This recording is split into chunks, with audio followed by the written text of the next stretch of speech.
Silakan Doni disiapkan dulu sebelum pembelajaran dimulai.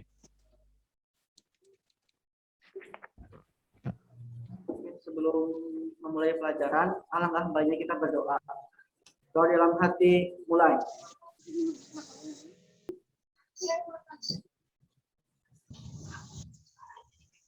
Selesai. Sikap bersalah. Waalaikumsalam warahmatullahi wabarakatuh. Oke, selamat siang anak-anakku sekalian pada siang hari ini. Apa kabarnya semuanya? Semoga dalam keadaan sehat ya. Harus tetap semangat meskipun belum bisa tatap muka belajarnya ya, belum ketemu sama Bapak Ibu guru di sekolah, belum ketemu sama teman-teman. Jadi tetap semangat meskipun pembelajarannya secara daring, tapi harus tetap giat belajarnya ya. Apapun materi yang disampaikan oleh Ibu Bapak guru, silakan dipelajari dengan benar, silakan dipelajari dengan baik, sehingga nanti ketika ada ujian, ada ulangan harian ataupun ulangan umum, kalian masih bisa tetap melaksanakan dan mengerjakannya dengan baik seperti itu ya. Nah, pada pertemuan kali ini kita akan belajar tentang unsur dan elemen laporan perusahaan dagang ya. Sebelum Bapak masuk ke materi, ada beberapa hal atau beberapa informasi yang harus kalian pahami atau kalian ketahui. Di sini ada daftar absensi ya. Tadi sudah dihimbau di grup WhatsApp. Silakan yang belum absen segera klik daftar absensinya di kolom daftar kehadiran ini ya. Kemudian ada bahan ajar yang nanti kalian bisa akses, media pembelajaran yang bisa kalian baca terkait materi unsur dan elemen laporan keuangan. Kemudian nanti di akhir ada post test, di mana post test ini harus kalian kerjakan secara mandiri. Ya, ikuti instruksi yang sudah disampaikan melalui grup WhatsApp.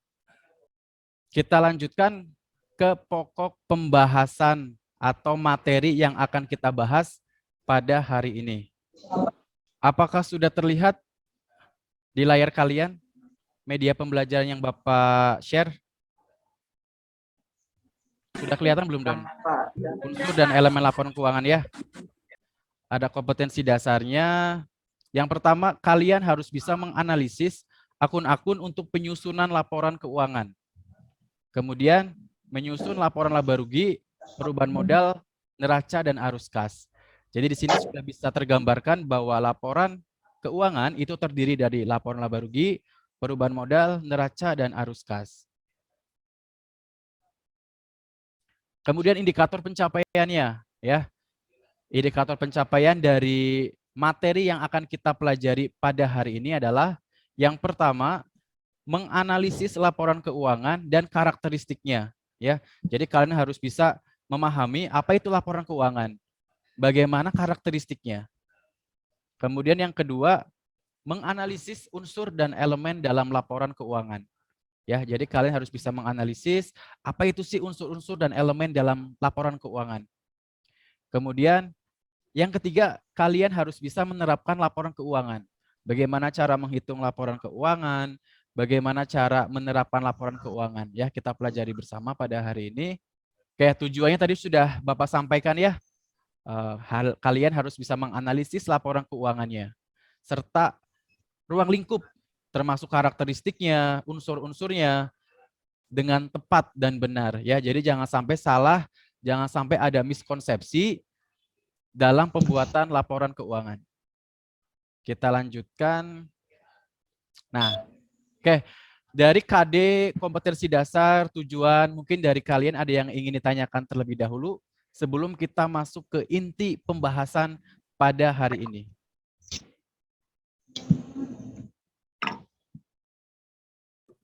Tidak ada ya? Belum ada. Oke, baik. Kalau belum ada, Bapak lanjutkan. Nah, sekarang sebelum masuk ke analisis masalah, Bapak sudah membagi ke dalam 3 kelompok. Ya, sudah membagi ke dalam 3 kelompok. Di sini sudah Bapak susun masing-masing anggota kelompok ada 5 sampai 6 orang. Kelompok 1 mungkin bisa disimak ya. Kelompok 1 di sini sudah Bapak tentukan ada Doni Prabowo, ya. Rici, Ya, Pak. Erna, Noni, dan Siti Sundati. Itu untuk kelompok pertama. Silakan untuk nama-nama yang Bapak sebutkan, tentukan ketuanya. Kemudian kelompok yang kedua itu ada Ilham, Reni, Sania, Setiana, dan Irma. Ya, untuk kelompok dua juga silakan tentukan ketuanya. Ya, dari nama-nama yang tadi Bapak sebutkan. Dan kelompok terakhir, ya, kelompok terakhir ada Ripan, Saskia, Amelia, Amanda, Rizky. Ya, nah di sini Bapak sudah tampilkan terkait analisis masalah, ya, analisis masalah. Di sini ada instruksinya. Simaklah informasi permasalahan terkait penyusunan suatu laporan keuangan yang terjadi pada suatu entitas berikut ini. Analisislah penyebab masalah yang terjadi. Nah, jadi kalian harus bisa menganalisis dari informasi yang akan Bapak sajikan, ya. Jadi perhatikan semuanya. Nah, analisis ini harus kalian lakukan secara berkelompok. Nah, sekarang kalian simak semuanya informasi yang Bapak sajikan, ya. Nah, di sini judul dari informasi yang akan kalian analisis adalah Badan Pemeriksa Keuangan atau disingkat BPK RI Republik Indonesia menyoroti beberapa masalah dari laporan keuangan pemerintah pusat, ya, tahun 2019. Ketua BPK Agung Firman mengidentifikasi sejumlah masalah baik dalam sistem pengendalian internal maupun dalam kepatuhan terhadap ketentuan perundang-undangan yang harus ditindaklanjuti. Ya. Nah, menurut kalian ini informasi yang tersaji, ya mungkin di sini ada keywordnya, kata kuncinya adalah BPK menyoroti beberapa masalah dari laporan keuangan. Nah, silakan disimak dulu dari judul informasinya, ya. Kira-kira kenapa sih laporan keuangan pemerintah pusat itu bisa terjadi masalah? Ya, mengapa dalam laporan keuangan pemerintah pun sangat mungkin terjadi masalah? Ya, mungkin karena ini kan suatu negara gitu, Pak. Hmm. Baik banyak pemasukan maupun pengeluaran gitu. Untuk seperti pembukuannya mungkin ada sedikit kekurangan di situ masalahnya gitu, atau ada sedikit kekeliruan. Jadi yang Oke. menyebabkan masalah-masalah ini. Gitu. Oke.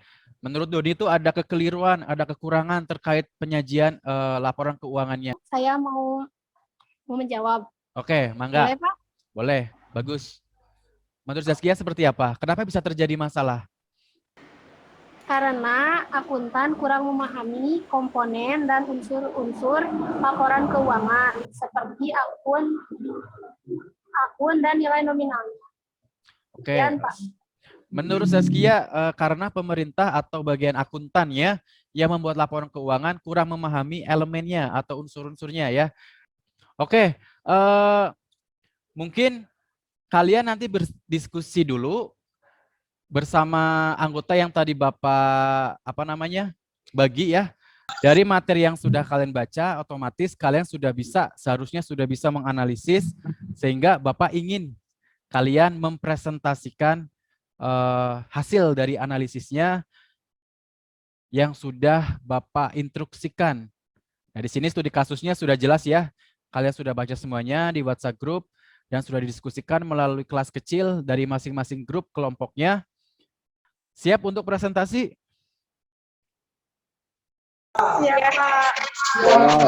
Siap, ya? Siap, Pak. Oke. Berdasarkan materi yang telah disampaikan, masalah yang telah ditampilkan saling berkaitan antara masalah yang terjadi dengan penyebab masalah hal tersebut, yaitu unsur dan elemen laporan keuangan. Menurut kami, adanya keterkaitan antara penjelasan materi dengan masalah di awal, yaitu tentang elemen dan akun pada laporan keuangan. Sedangkan masalah yang dipelajari tentang masalah akun-akun yang kurang tepat pada laporan keuangan, Pak. Oke. Silakan, Jadi Ren. tanggapan kami terkait masalah di awal bahwa masalah yang terjadi disebabkan oleh kurangnya ketelitian dalam membuat laporan keuangan, komponen laporan keuangan kurang tepat, adanya Oke. kesalahan dalam perhitungan laporan. Rekening yang ada pada laporan keuangan tidak diperhatikan dengan benar, akun-akun dicatat tidak sesuai dengan standar akuntansi. Terus tuh hubungan antara akun-akun dengan laporan keuangan tuh saling berkaitan ya Pak ya, karena pada Betul. pembuatan laporan keuangan dibutuhkan akun-akun elemen yang sesuai dengan masing-masing laporan keuangan. Oke, baik. Jadi nggak bisanya itu karena masing-masing komponen atau akun dalam laporan keuangan saling berkaitan, sehingga proses penyajian laporan keuangan harus sesuai dengan standar akuntansi. Dan permasalahan seperti awal pun tidak akan terjadi, Pak. Oke. Jadi harus sesuaikan ya, intinya mah jangan sampai pembuatan laporan keuangan itu diacak. Contoh, yang harusnya pertama laporan laba rugi, kita buatnya itu perubahan modal dulu, tidak bisa. Karena tadi yang disebutkan oleh Doni, yang namanya siklus akuntansi itu saling berkaitan. Apa bedanya, Pak? Laporan laba rugi untuk multi step dengan single step. Single step, bagus. Apa perbedaannya laporan single step dan multiple step? Bagus pertanyaannya. Kalau multiple step dan single step itu berarti berkaitan dengan yang namanya format laporan. Dokumennya seperti apa, kolom-kolomnya seperti apa. Kalau multiple step berarti Zaskia menyajikan laporan keuangannya itu secara spesifik. Ya, tadi yang disebutkan oleh Amel ya, pendapatan operasi disatuin, ya, dihitung dulu. Kemudian pendapatan di luar operasi atau non operasional dihitung dulu. Nah, jadi antara pendapatan operasional dan non operasional itu terpisah. Gitu ya. Jumlahnya pun masing-masing, operasional berapa, non operasional berapa. Begitu juga dengan beban-bebannya. Ya, beban operasional berapa dihitung sendiri, dirinci. Kemudian beban non operasional pun dihitung tersendiri.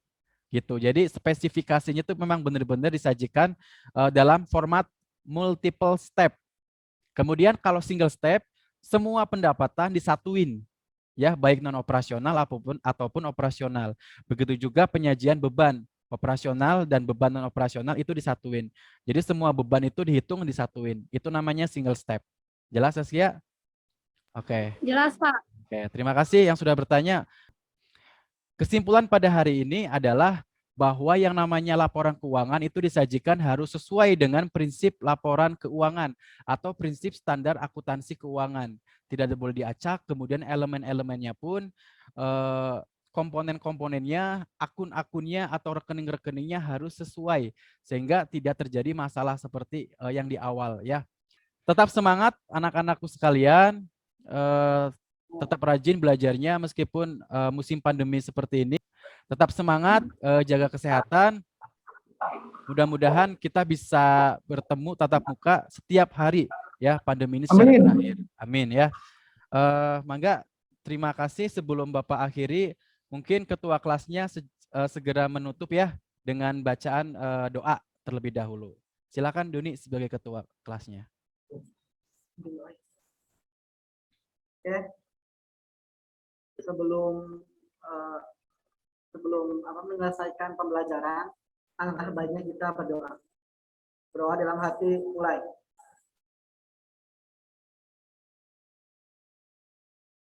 Selesai. Jika beri salam. Assalamualaikum warahmatullahi wabarakatuh. Waalaikumsalam warahmatullahi wabarakatuh. Meskipun dalam Zoom Meet season kedua atau sesi kedua ini Bapak sudah tutup, sudah berdoa, tapi kalian punya waktu 30 menit lagi untuk mengerjakan post testnya ya. Kerjakan dengan serius, tidak boleh saling screenshot jawaban. Silahkan kalian kerjakan dengan maksimal. Oke, terima kasih. Wassalamualaikum warahmatullahi wabarakatuh. Waalaikumsalam warahmatullahi wabarakatuh.